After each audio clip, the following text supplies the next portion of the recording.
Welcome to the Defense and Aerospace Report. I'm Vaga Muradian here in Orlando, Florida, where we're covering this incredibly rich training and simulation ecosystem down here. And it's my honor and pleasure to be talking to Dr. Wes Naylor, retired United States Navy captain, who was the commander of the Naval Air Warfare Center Training Services Division that did so much of the Navy's training. You're also with the University of Central Florida, where you do training and simulation, and you're also the founder and CEO of 50-Pound Brains, Yes. which has got one of the coolest business cards I've ever seen. It doesn't refer to my brains, but to all the people I work with. So, Well, you were good enough to fly the anti-submarine mission over your career and also be one of the leading minds in military training.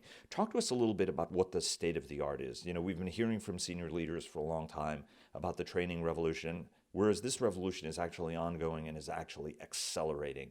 And so, you know, to a degree, the military is trying to jump on a train that's already moving. What's the state of the art?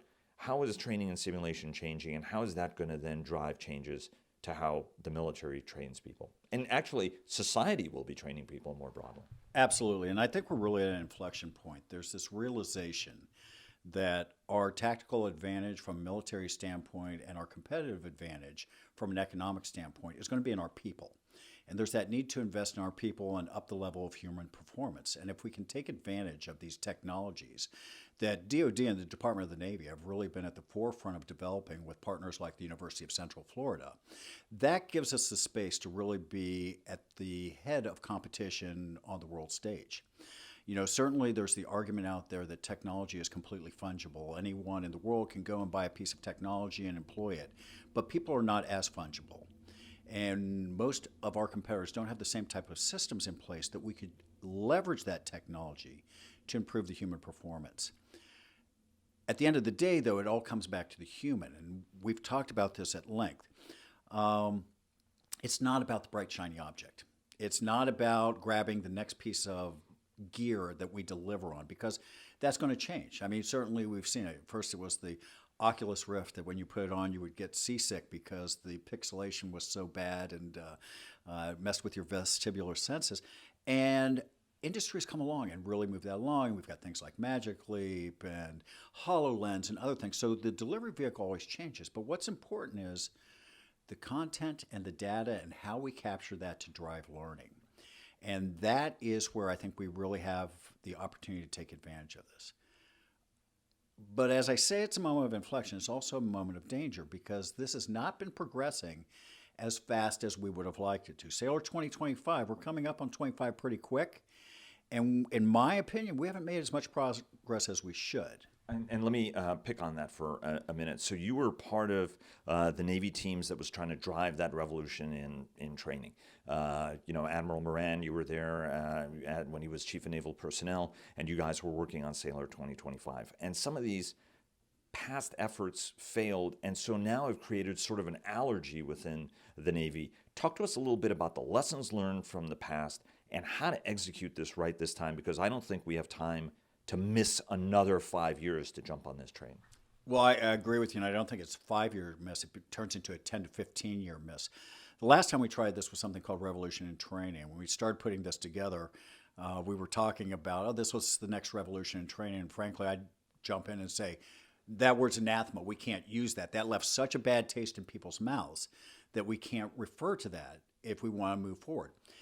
And it wasn't that the idea wasn't good, but there was a mismatch between where technology was when we did Revolution in Training and where our budgets were and where our expectations were. And when we weren't able to deliver what was being promised in the hype because we couldn't afford it, the program kind of fell apart. Truth is, though, if you want to make a revolutionary jump forward, you have to invest.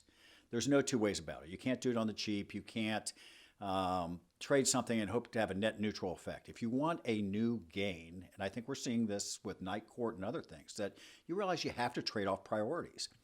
If people are our priority, then we have to invest not only in the things we're doing with Sailor 2025 right now, which is primarily reworking courseware, it's managing the data behind it. It's managing the delivery networks. It's getting outside the constraints of NMCI and cloistered training environments. It doesn't matter if this is for the Navy, the Army, or for private sector. We have to be able to deliver on that vision of delivering learning to the point of need where the sailor wants it when they want it. They have to be able to get it on their phone, the most basic device that they're providing themselves. They're not going to be taking home a Magic Leap every day that we're going to buy for them a new one every couple of years. That's not a realistic business plan for us. And tell us, because that's actually elegantly brilliant, your solution to solve this, including with some very simple policy and allowances. Talk to us about how you think the phone actually gets you to that 90% solution without actually getting to anything exotic. Well, again, it comes back to this idea that we looked at early on where we were watching sailors who were new to the Navy come out of their training and go into the Navy exchange. And almost every single sailor either had a phone or was going up to a vendor and buying their own phone and a data plan. And then they were setting it up to engage in the world in the way they wanted. And my technical director and I were sitting at the Starbucks watching them all stand in line and say, we will know we will have won when we have two airmen standing in line at a Starbucks competing over how to fix an engine better. That's the nirvana.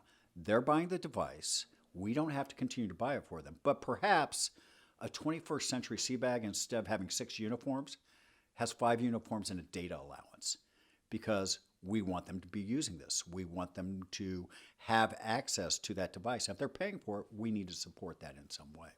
Dr. Wes Naylor of 50-Pound Brains, the University of Central Florida, and also the former commander of Naval Air Warfare Center Training Training Systems Division. My apologies. I think I screwed it up at the top. Wes, thanks very much. Looking forward to staying in touch and talking to you about this important topic. You bet. Happy to help.